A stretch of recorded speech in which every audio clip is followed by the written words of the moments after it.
le faire traduire en français. Je voulais demander à Rosalio pourquoi elle avait tant envie que son roman soit traduit en français et soit lu par les Français. Tu vas nous expliquer pourquoi, Rosalio, tu avais si envie que ton roman soit traduit en français? On lit beaucoup en France. L'industrie du livre marche bien. Avoir à librairie est rentable. Non? C'est pas comme en Espagne, mais c'est plus rentable. Les descendants des émigrés espagnols sont particulièrement intéressés en France. Et il y a beaucoup d'Espagnols dans le sud de la France, donc Rosalio pensait que c'était une raison pour laquelle elle avait envie que les Français d'aujourd'hui d'origine espagnole connaissent notre histoire commune.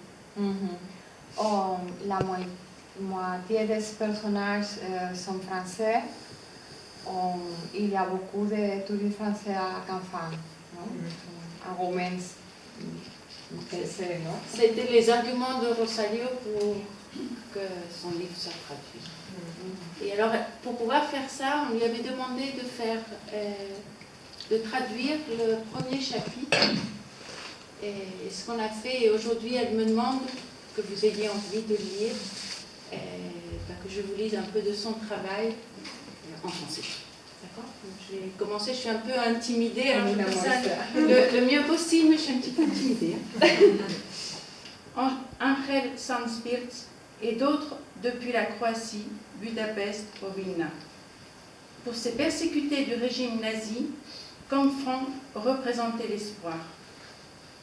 Nombreux sont ceux qui, des États-Unis ou de d'autres pays d'accueil, retournent à Canfranc pour montrer à leurs enfants et petits-enfants cet endroit précis dans les montagnes des Pyrénées où ils prirent la fuite. C'est une façon aussi de passer quelques jours avec les descendants de ceux qui les aidèrent à prendre le chemin de la liberté. Un groupe de héros qui se trouvaient de chaque côté des montagnes et grâce à qui ils survécurent. L'histoire suivante est la leur. Merci, Nadio, Montse, Annette, Christian, Michel, Annie, Rosa, Sabine, merci Canfranc, Fernando, Oscar, Santi, Carmela, merci Annette, Lalo, Emilio, et merci beaucoup. Merci à toi. Merci beaucoup, Cécile. Merci à toi d'avoir fait tout ça en français. La sortie en français, elle est prévue. Non, parce que on a invité l'association Ragon Midi-Pyrénées, mais c'est les vacances en France, donc tout le monde est parti avec les enfants, les petits-enfants, enfin, etc. Mais et puis notre libraire, qui est formidable, est en vacances aussi, donc beaucoup de gens sont en vacances, et donc l'idée, ça serait peut-être de faire ça pour la première, non? Pour la première, oui, ça t'a compris? Non, vous avez compris. Rosalio fait référence après, à la fin du livre, ces personnages qui vont manger quelque chose au pied de cochon à Paris. Et le pied de cochon, il a été inauguré en 1946.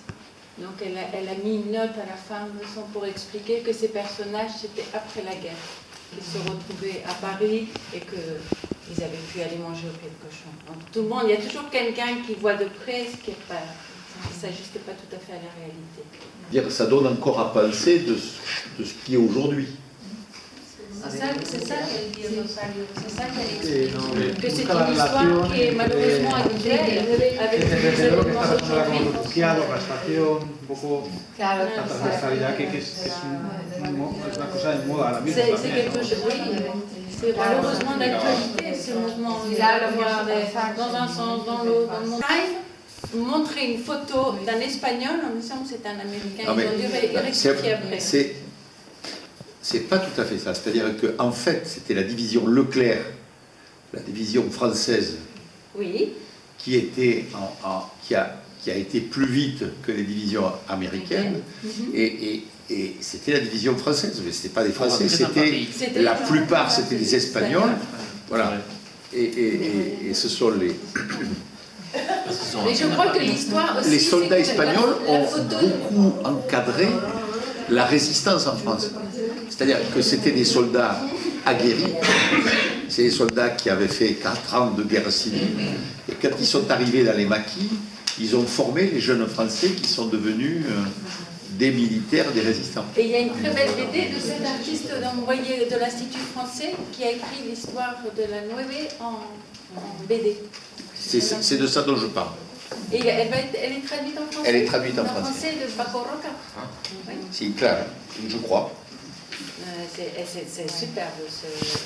Bon. Ouais. Qu'est-ce qu'on fait là ?